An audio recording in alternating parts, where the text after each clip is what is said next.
make their own rules, unfortunately, they don't even learn from their mistakes or the mistake of their ancestors. People who have been in charge and they have made those mistakes and they have seen the catastrophe happening to humankind. They still make the same mistakes. So as I said, people who don't believe in God, they have thousands and thousands of ideologies. A lot of them came, they created wars and bloodshed and famine in the history of mankind. They disappeared, and then every 3 or 4 generations, the old ideas are coming back. The same mistakes are being made, and the same problems are happening again and again to human beings. Now on the other side, we have people who believe in God. We have people who believe in God. And we have seen that those people too, when they had the power in their hand, were not any better than the unbelievers. We have seen, for example, the Roman Catholic Church having the power. We have seen before the Renaissance the Inquisition period in Europe, and we have seen how those religious people were torturing and killing anyone who was not aligned with their own ideology. We have seen also in Islam, we have seen how the Islamic Empire, even though it was a little bit less brutal, how they invaded other countries in the name of Islam, but basically they were looking for power and money and fame. Of course, today, our government, under the name of spreading democracy and freedom, under the banner of Christianity, is killing innocent people around the world, here in the United States. Now at that time, the empire was under the banner of an Islamic government, and they were doing the same thing. They were conquering other countries, sending armies to other countries, and they would force them to become Muslim, and they would take their freedom and their money. And that's the reason all this animosity today exists between Christians and Muslims, something that didn't exist before. Because when the Muslims had the power,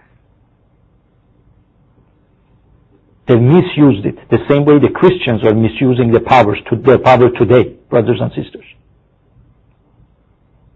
So a normal citizen of any single country, he would ask himself, when we let unbelievers take the government, they make us miserable. When they let religious people take up the government, they make us miserable. Then what is the choice? What do we have to do? Is there a third solution for problems that humanity are facing today, for those problems? Do we have a solution? And I say yes, we do. We do have a solution. We have to understand, brothers and sisters, that we can today, thanks to scientific knowledge and advancement, we can say that, as I always said in my programs, there is a creation. Nobody can doubt this today. There is no atheist today that can say we didn't have a creation. We didn't have the Big Bang. Big Bang was a creation. When everything happens from nothing, this is called creation. We had a creation. A creation means a creator. This creator can have any name you want. Lord, Allah, God, whatever. We call him the creator. That creator, we can say he created everything and then he left us alone to find out by ourselves how to find happiness. But again, scientifically, we proved that this is not the case, that from the moment of creation, that Creator had us in mind, us human beings. He means He created the universe in a way that the planet Earth would be one of the end result, and all the elements that were created by that Big Bang and by that evolution of the universe, all those elements were made to come on planet Earth so you and I can be made. Our physics, our material body can be made. And we proved in our program that there is no such a thing as evolution or theory of evolution the way Darwin was talking about. This is absolutely nonsense. Scientifically is an absolute nonsense. Of course, you still hear some people talking about the theory of evolution.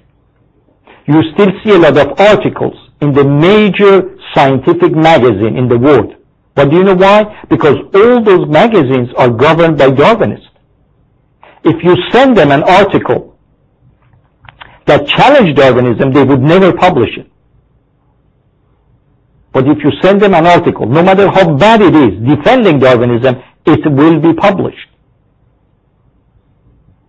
But today, serious scientists, I'm not talking about people who are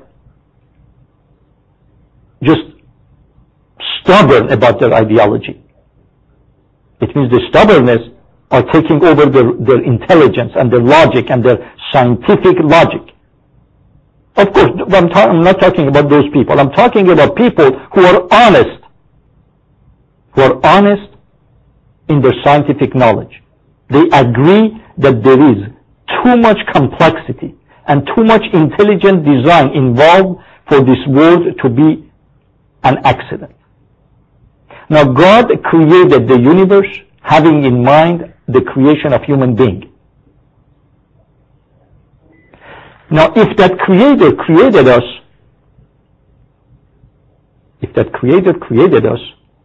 we as believers are telling that He cares about us.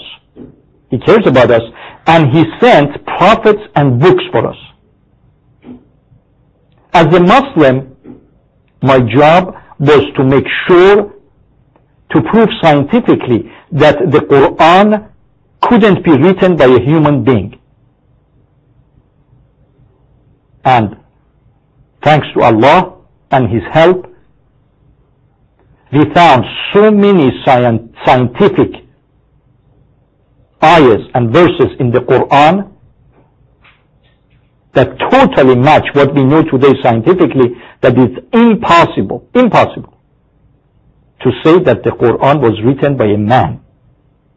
Impossible. So that book is a divine book.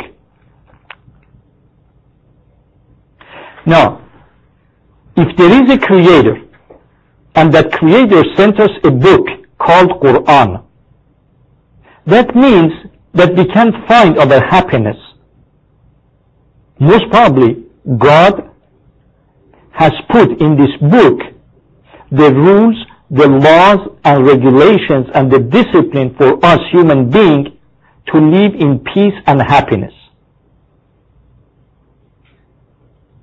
There is no way God would send us a book that would not teach us how to be happy in this world and the hereafter. Now, when we read the Quran, so many times God is asking the Muslims and the people of the book, but let's say just here the Muslims, that you need to obey Allah and you need to obey His Prophet Muhammad, peace be upon him, and his progeny. More than 20 times we have in the Quran, Ati'ullah wa Ati'ur Rasul. It means you cannot just obey God, you need to obey God and His Messenger. This is the main point in the Quran.